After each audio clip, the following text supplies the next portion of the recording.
Ir rezultate iš to laisvo žmogaus aš tampu kažkokia tokia mumija, kur nėra gyvybės, aš prarandu savo formą, aš nesu aš. Tai vyksta maždaug taip, kai yra žmogus laisvas, jis kažkur nori bėgti, turi savo kryptį. Ir tuomet ateina kažkas Aš palaikysiu šitą. Kažkas turbūt iš suaugusių ar iš gyvenimiškų patirčių. Ir mums, pavyzdžiui, uždengia akis, uždengia veidą, burną, kad negalėtumėm, žodžiu, sakyti kažko ir matyti kažko. Pasipriešinti, kad negalėtumėm. Taip. Ir mes tada nebematom savimi, ar ne? Tada...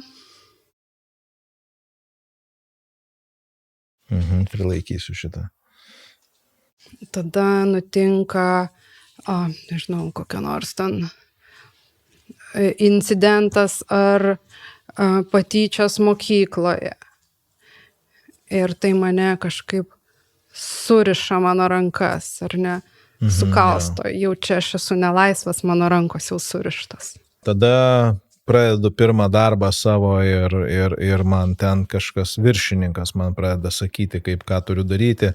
Ir aš suprantu, kad aš ten, kur atėjau, aš visai nenoriu būti, bet mano tėvai tai visą gyvenimą dirbo mano tam pačiam darbe ir sako, kaip tu čia. Tokią naštą sulenkė mane, ar ne? Tada staiga pamačiau, kad štai yra puikiai investicija į sidabrą, aš galiu pradėti investuoti ir tapti turtingas ir laisvas. Ir prarandu visus pinigus ir tai mane sukausto. Aš tada save uždarau galbūt nuo pasaulio, kažkaip atsiriboju. Žiūrėk, dar turim porą. Dar bandau susituokti, gal man padės santuoka. Taip, išgelbės mane. Išgelbės, taip. Ir tada... Čia man suriša kojas, kad aš niekur negaliu tada pajudėti. Jo, ir dar turim vieną, čia tebūnie kokią nors, štai, dar saviugdos organizacija arba, žinai, koks nors dar veikla, kur sako, kad mane išgelbės tikrai, tu tik ateik ir tu būsi išgelbėtas. Ir aš dar ant viršaus gaunu kažkokių įsitikinimų, man kažko pripumpuoja, kas nesu aš. Jo.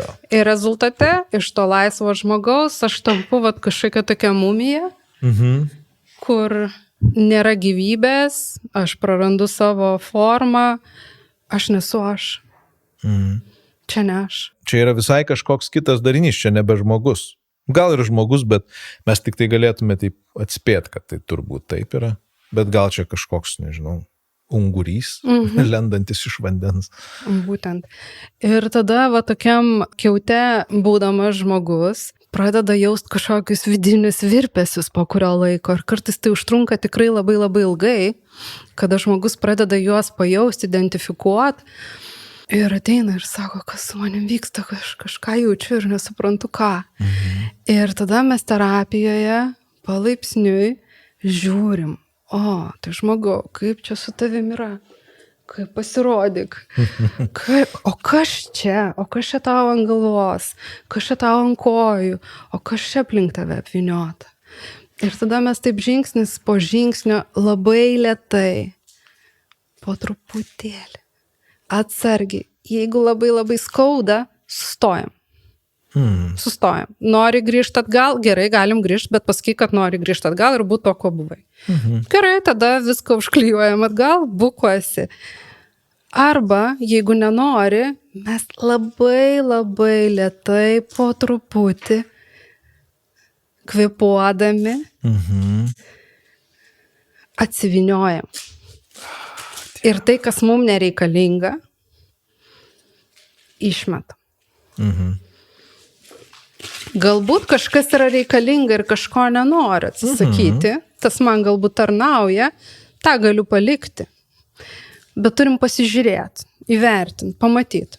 Ne, šito nenoriu, šito noriu atsisakyti, noriu nusilupti. Lupam. Jie dar susiję.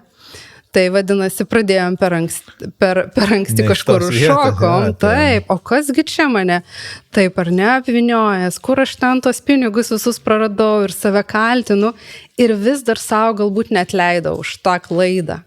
nes mane mokė, kad negalima klysti gyvenime, ar ne? Bet šiaip žmonės klysta gyvenime ir tai yra normalu.